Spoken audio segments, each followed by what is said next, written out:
Assalamu alaikum warahmatullahi ta'ala wabarakatuh. Kusoo dhawaad iskuulka Barbaaria Online School. Markaani iskuulka Barbaaria Online School wuxuu idin wadaa koorsooyin cusub oo kala ah barashada luqadda Ingiriiska iyo barashada farqurxinta.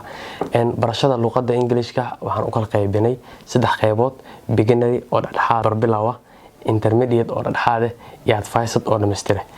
Qaybaha hore oo beginner iyo intermediate-ka, bilowga iyo dhexdhexaadka waxaan xoog ku saari doonaa ku hadalka luqadda Ingiriiska, halka advanced-ka ayadana aan xoog ku saari doono sharciga ama naxwaha luqadda Ingiriiska. Course-ka labaad oo ah barashada farqurxinta, ayadana waxaan ku baran doonaa cursive writing-ka oo ah isku xirka ama isku darka xurufta.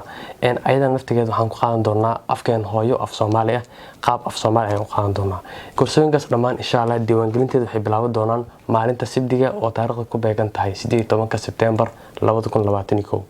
Halka dhammaan koorsooyinkaas cashiradooda la bilaabi doono maalinta Isniinta oo taariikhdu ku beegan tahay 20 bisha September 2021. Kusoo dhawaad iskuulka Barbaaria Online School.